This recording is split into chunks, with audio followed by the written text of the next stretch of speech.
오늘 다운교회 창립 18주년 추수감사에 오신 우리 성도들과 또한 모든 분들을 주의 이름으로 축복하며 환영합니다. 오늘은 지난 10월 4주 동안 들어왔던 누가복음 15장 잃어버린 자에 대한 비유의 말씀 마지막 시간이기도 합니다. 오늘 들려주실 이 말씀 속에서 우리가 감사해야 할 이유를 찾으시기 바랍니다. 아버지를 떠나 허랑방탕하다가 모든 재산을 탕진한 후에 거지꼴로 돌아온 둘째 아들을 위해 아버지는 동네 사람들을 초청하여 큰 잔치를 열었습니다. 그때 밭에 나가서 열심히 일했던 이 집의 큰아들이 일을 마치고 돌아왔습니다. 집안에는 이미 동네 사람들이 모여들어 풍악을 울리며 잔치의 기쁨을 나누고 있었습니다. 큰아들은 대문 앞에 서서 한 종을 불러내어서 이것이 지금 어떻게 된 일이냐 이렇게 물어봤습니다. 그러자 그 종이 당신의 동생이 건강한 몸으로 돌아와서 주인님께서 살찐 소를 잡고 동네 사람들을 초청하여 잔치를 베푸는 것이라고 대답을 하였습니다. 동생이 돌아왔다는 소식을 들은 큰아들의 반응이 오늘 본문에 기록이 되어 있습니다. 28절 말씀입니다. 그가 노하여 들어가고자 하지 아니하거늘. 그가 노하여 들어가고자 아니하거늘.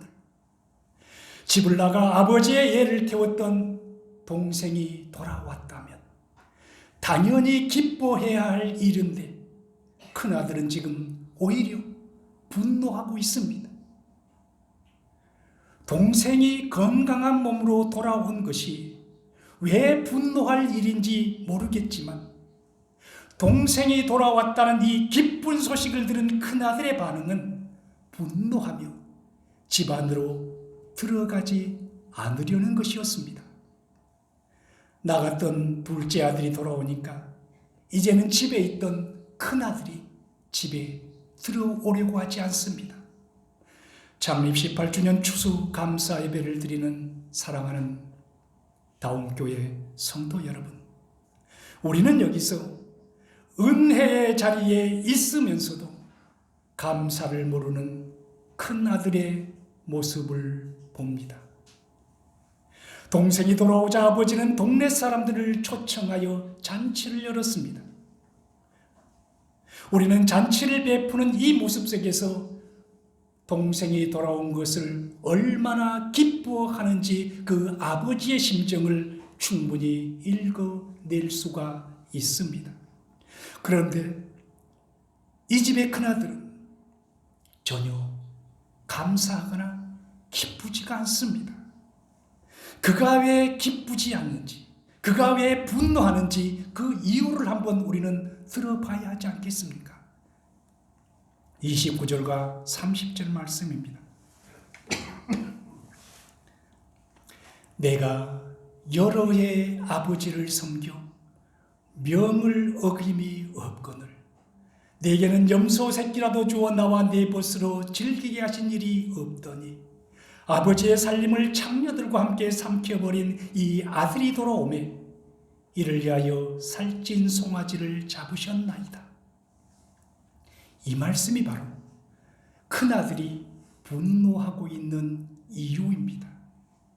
우리는 이 말씀 속에서 큰아들을 비판할 만한, 큰아들의 잘못을 지적할 만한 그런 것을 사실 찾을 수는 없습니다.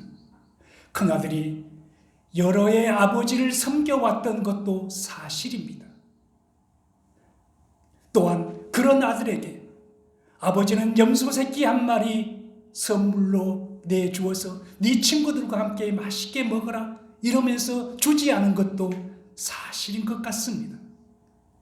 지금도 큰아들은 밭에 나가서 열심히 일을 하고 돌아왔습니다. 그런데 아버지의 속을 썩이고 심지어는 아버지가 돌아가셨을 때에 유산으로 받아야 할 그 몫을 살아계신 아버지에게 미리 달라고 하여서 허랑방탕하게 다 써버린 동생이 돌아오자 아버지는 살찐 송아지를 잡으며 잔치를 베풀고 있습니다. 큰아들의 말은 다 여러분 사실입니다. 하지만 이 큰아들의 말 속에는 아버지가 베풀어준 그 은혜에 감사할 줄 모르는 이기적인 마음이 숨어 있습니다. 오늘날 이 땅의 사람들이 얼마나 많이 자기 의를 내세웁니까? 그들의 이야기를 들어보면 그들에게는 아무런 문제가 없는 것 같습니다. 다 상대방이 잘못한 것 같습니다. 그런데 그런 사람에게 결정적으로 부족한 것이 무엇입니까?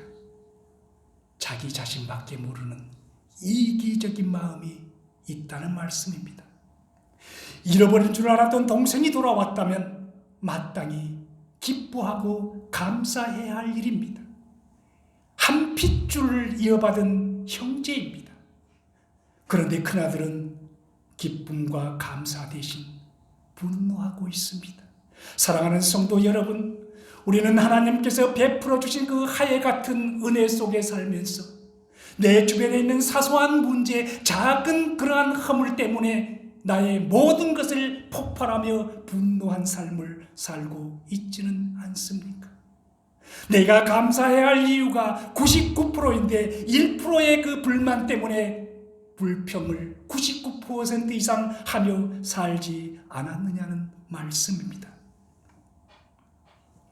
우리는 오늘 추수감사 예배 자리에서 왜 큰아들은 감사의 자리에서 분노해야 했는지 그 이유를 알아야만 합니다. 도대체 무엇 때문에 큰아들은 아버지가 준비한 잔치에 참여하길 거부하면서 분노하고 있는 것일까요? 큰아들이 분노하는 데는 몇 가지 이유가 있습니다. 첫째로 큰아들이 분노하는 것은 아버지의 마음을 이해하지 못했기 때문입니다. 우리는 둘째 아들이 아버지의 마음을 이해하지 못하였고 아버지의 심정을 이해하지 못했다고 탓합니다. 아버지가 잘 알아서 다 해줄 건데 분가의 때를 기다리지 못하고 서둘러 자주 독립을 요구하며 먼 나라로 떠나갔던 둘째 아들의 어리석음을 탓합니다. 그렇습니다. 둘째 아들은 정말 아버지의 마음을 이해하지 못했습니다. 여러분, 이해는 사랑에서 시작됩니다. 누가 이해해라고 하라고 가르쳐서 이해되는 것이 아닙니다. 내가 그 사람을 사랑하지 못하면 그 사람이 이해되지 않는 것입니다.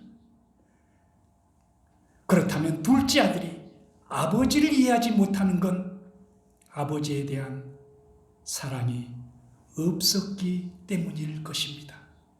부모 자식 간에나 부부 간에 이해가 부족한 건 역시 자기 주장만이 난무하는 건 역시 사랑이 부족하기 때문이라는 것을 잊지 마시기 바랍니다. 그러면 큰아들은 아버지를 이해했으며 아버지의 심정을 알았습니까? 큰아들 역시 둘째 아들처럼 아버지의 심정을 이해하지 못했습니다. 둘째 아들이 집을 나간 후에 아버지의 고통은 얼마나 컸습니까? 그런데 큰아들은 아버지의 아픔과 고통은 전혀 생각지 않고 내가 열심히 일을 하여서 돈을 많이 버는 것이 아버지를 즐겁게 하는 일이라고 착각했을 수 있습니다. 반대로 둘째 아들이 돌아왔을 때 아버지는 얼마나 기뻤습니까?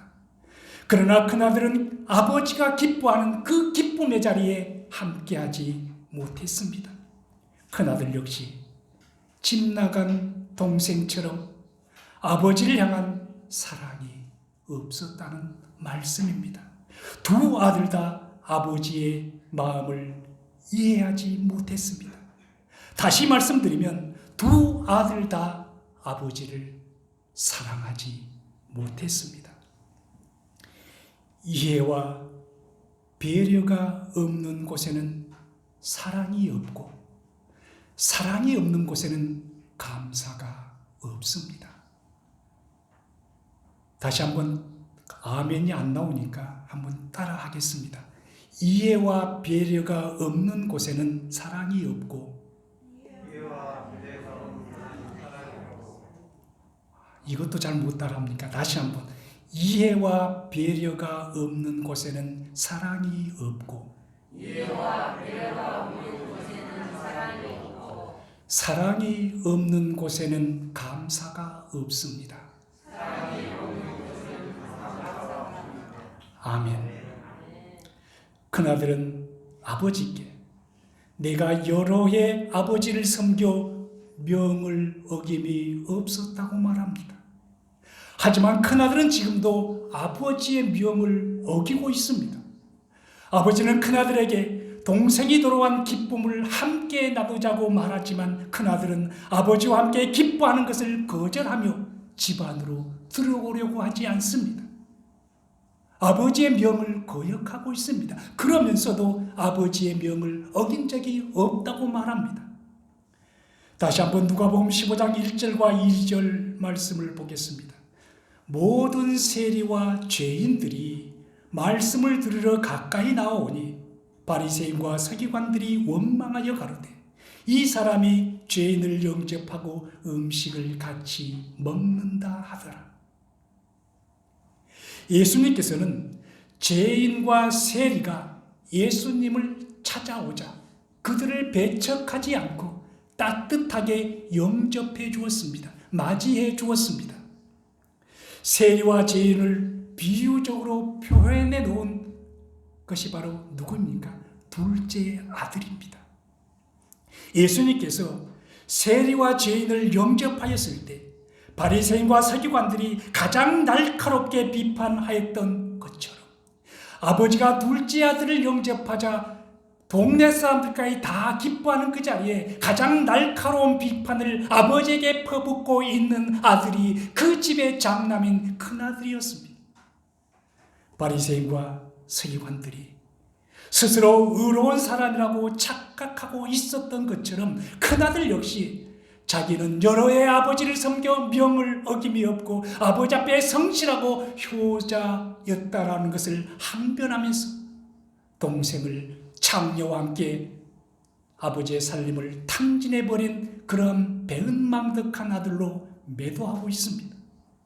이 착각 때문에 바리새인과 서기관으로 비유되는 큰아들은 은혜의 자리에 있으면서도 감사할 수가 없었다는 말씀입니다.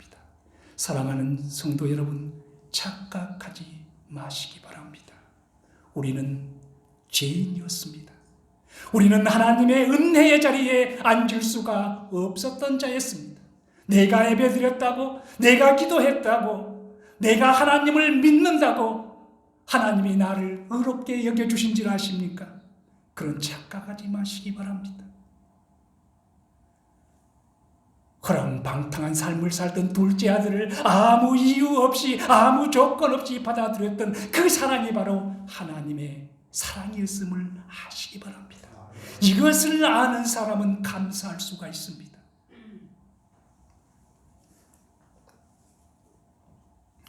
큰아들이 여러 해 아버지를 섬겨오는 동안 명을 어긴 적이 없다고 한 이 말은 바리새인들의 이야기였습니다.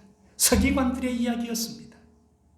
그들은 우리는 율법을 어긴 적이 없다고 예수님 앞에서도 큰소리쳤던 사람들입니다. 우리는 거룩한 자들로서 저들과 근본적으로 다르다고 구별지어 놓았던, 스스로 자기들을 구별해 놓았던 사람들입니다. 사랑하는 성도 여러분, 율법 가운데 가장 크고 첫째 되는 계명이 무엇입니까? 하나님을 사랑하고 네 이웃을 네 몸과 같이 사랑하라는 것입니다.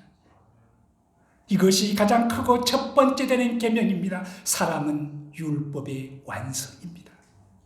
예수님께서 말씀하신 가장 중대한 첫 번째 계명은 그러므로 사랑입니다. 하나님의 계명을 철저히 이행한다고 주장했던 바리새인들은 실상은 하나님께서 가장 중요하다고 말한 이 사랑의 계명을 어기고 있습니다. 외면하고 있습니다. 이 바리새인의 모습이 바로 오늘 본문이 말씀하는 큰아들의 모습인 것입니다. 요한복음 13장은 새 계명을 너희에게 주노니 서로 사랑하라. 내가 너희를 사랑한 것 같이 너희도 서로 사랑하라고 말씀하셨습니다. 선택적으로 사랑하라고 하지 않았습니다. 너에게 도움이 될 만한 사람이면 사랑하고, 가난하고 힘없고 병든 자들은 너에게 아무런 도움이 되지 않는 인생을 살면서 너에게 해만 될 그런 사람이라면 사랑하지 말고 쳐다보지도 말라, 이렇게 말씀하지 않았습니다. 서로 사랑하라고 말했습니다. 큰아들의 잘못이 무엇입니까?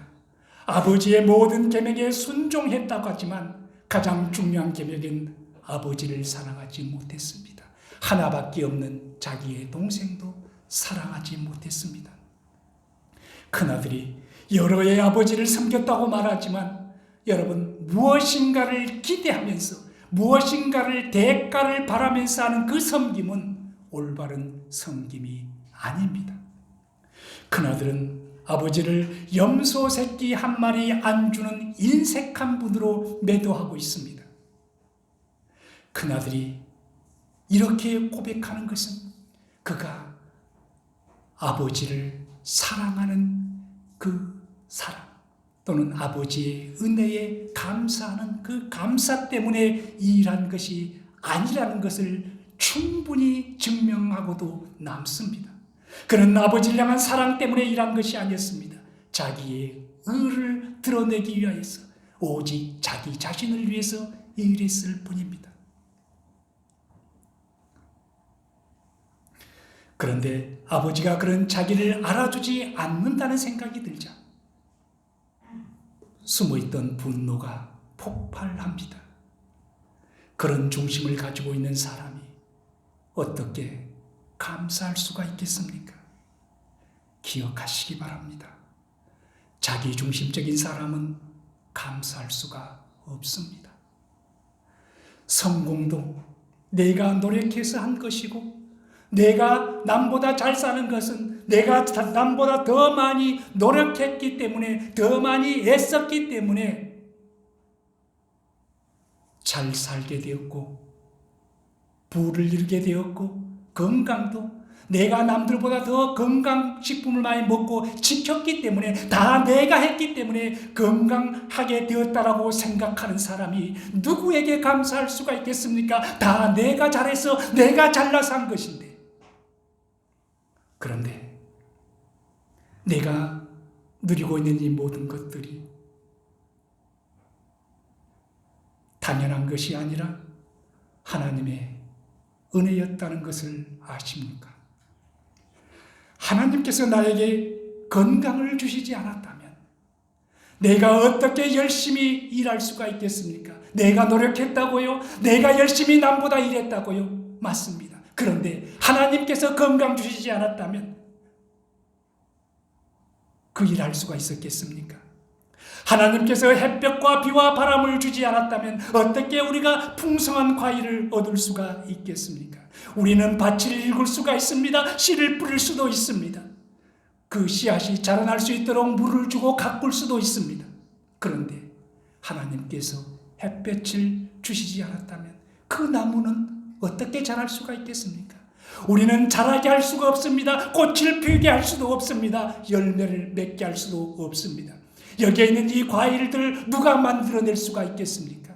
그러면서도 내가 했다고요. 내 힘으로 했다고요. 하나님의 은혜가 아니면 우리는 아무것도 아닌 자들입니다. 오늘 우리가 특성으로 불렀던 찬송의 가사를 제가 다시 한번 읽어드리겠습니다. 내가 누려왔던 모든 것들이, 내가 지나왔던 모든 시간이, 내가 걸어왔던 모든 순간이 당연한 것 아니라 은혜였소. 아침 해가 뜨고 저녁에 노을이 지는 것, 봄의 꽃향기와 가을의 열매, 변하는 계절의 모든 순간이 당연한 것 아니라 은혜였소.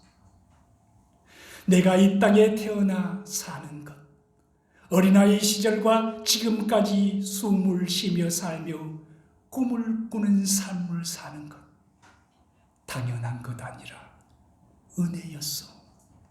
내가 하나님의 자녀로 살며 오늘 찬양하고 예배하는 삶, 복음을 전할 수 있는 축복이 당연한 것 아니라 은혜였소. 모든 것이 하나님의 은혜라고 하는 이런 고백을 사랑하는 성도 여러분, 여러분은 할 수가 있겠습니까? 할 수가 있어야 합니다. 이런 고백을 할 수 있는 사람은 감사할 수 있습니다. 내 삶의 자리가 어떤 형편, 어떤 처지에 있든지 감사할 수가 있습니다. 고난의 자리에서도 그 고난까지도 감사할 수가 있습니다. 당연한 것 아니라 하나님의 은혜라고 고백할 수 있기 때문입니다. 그런데 큰아들에게는 이런 고백, 이런 감사가 없었습니다. 두 번째로 그가 감사하지 못한 것은 특권을 누리면서도 책임을 생각하지 않았기 때문입니다. 큰아들은 아버지를 제외하고는 그 집안의 제일 큰 책임자입니다. 큰아들은 분명 그 책임자의 특권을 즐길 수 있는 권리가 있습니다.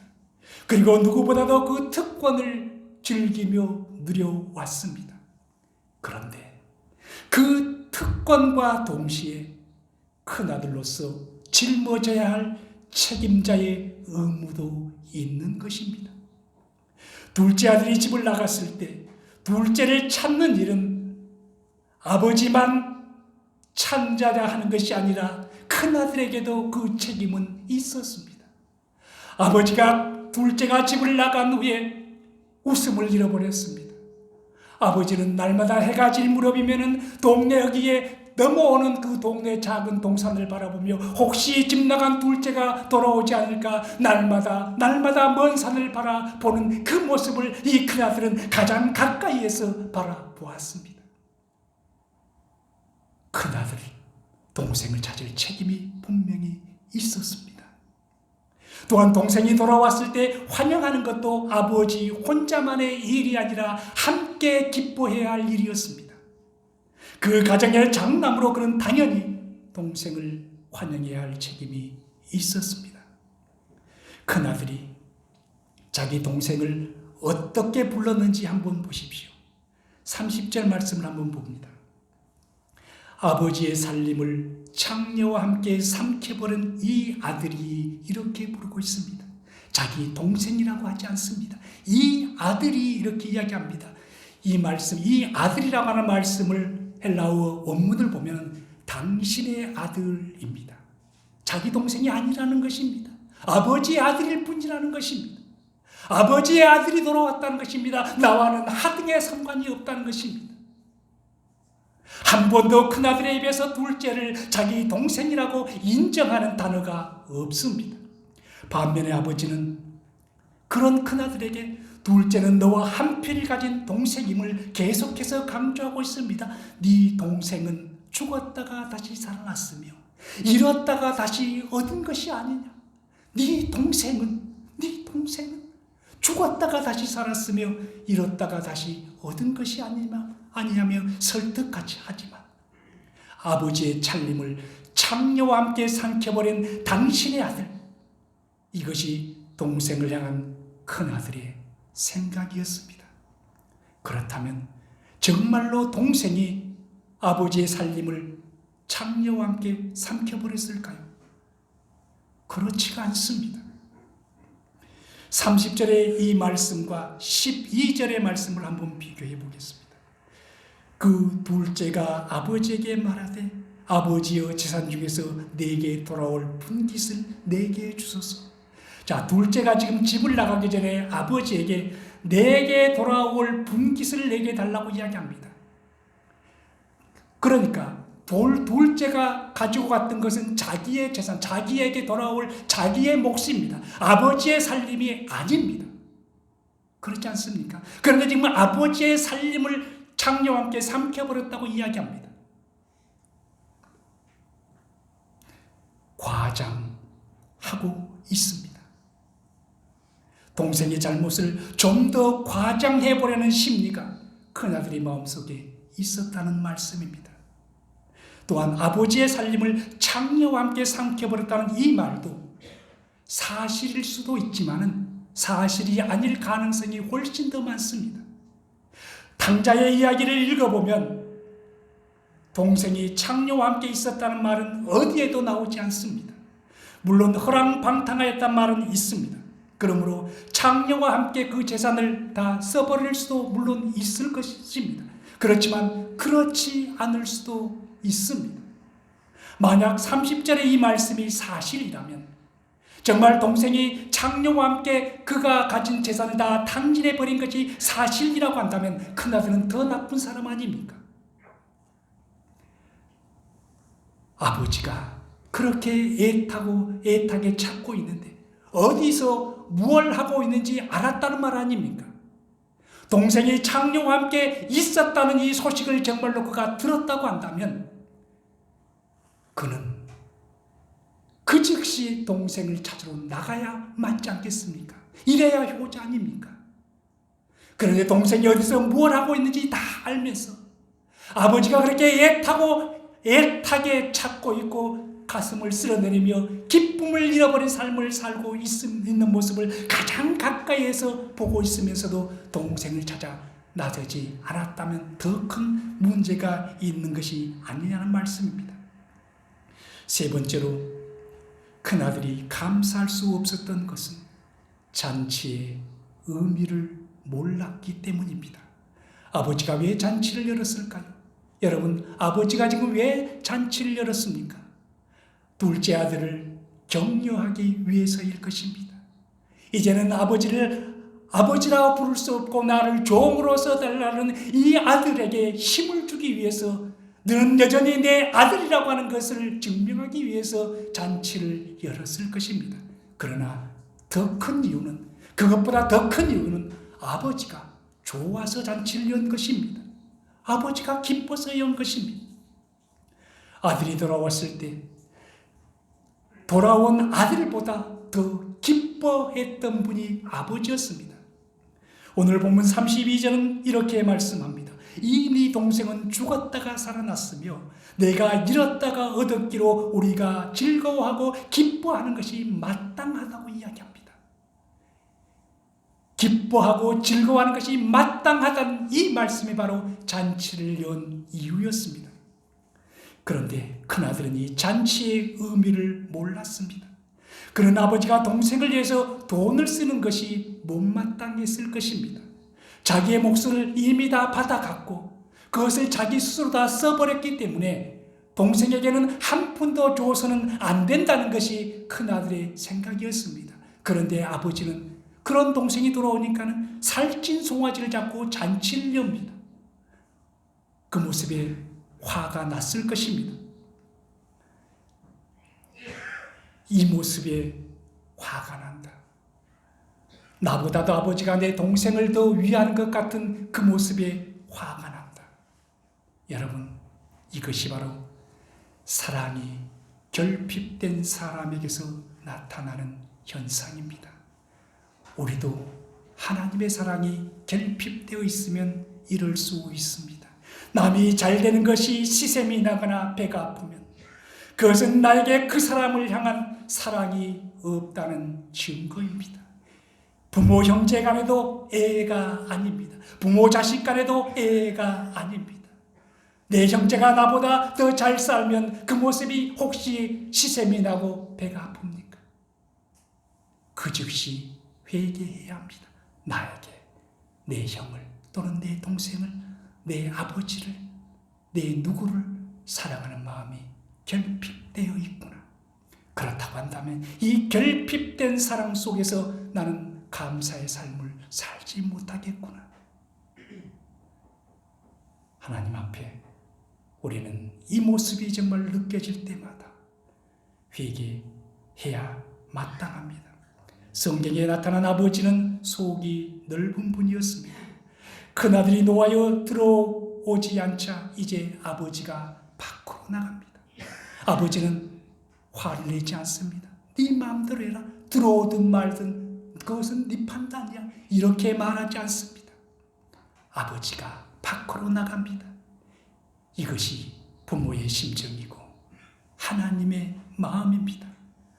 아버지는 집 안으로 들어오지 않으려는 큰아들을 계속해서 설득하며 잔치 자리에 앉게 하려고 애를 씁니다. 여러분, 아버지의 이 노력 때문에 아버지와 아들의 관계가 계속 유지될 수가 있는 것입니다.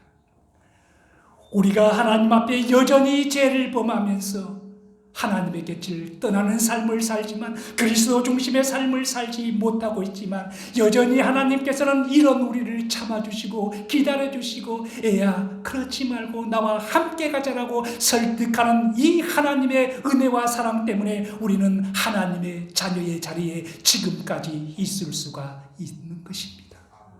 어찌 감사하지 않을 수가 있겠습니까?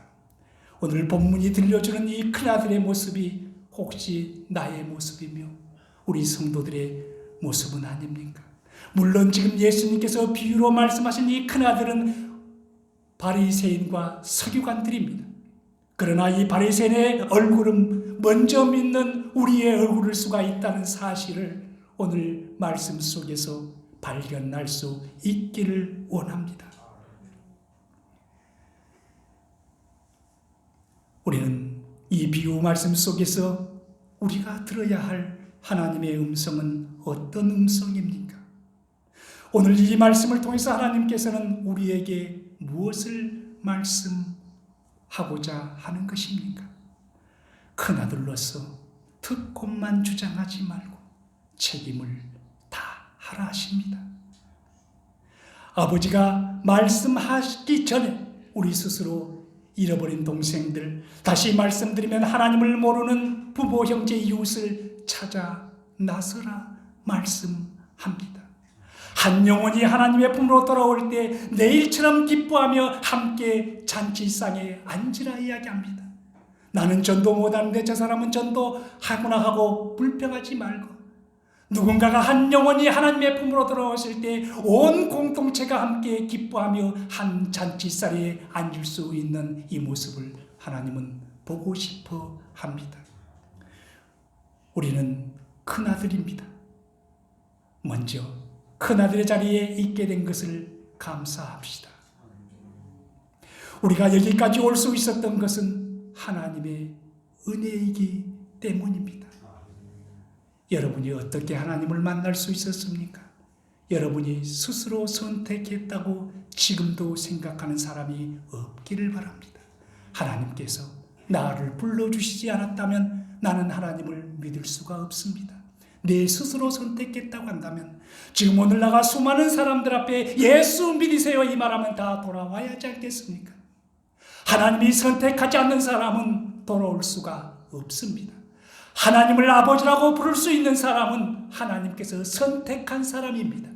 그렇지 않는 사람은 절대로 하나님을 아버지라 부를 수가 없습니다. 우리가 이 선택받은 자라고 하는 이 하나님 사랑 앞에 감사할 수 있기를 바랍니다. 이런 감사가 없다면 우리 역시 탕자일 뿐입니다. 때로는 집안의 탕자가 집 밖의 탕자보다 훨씬 더 추할 수가 있습니다.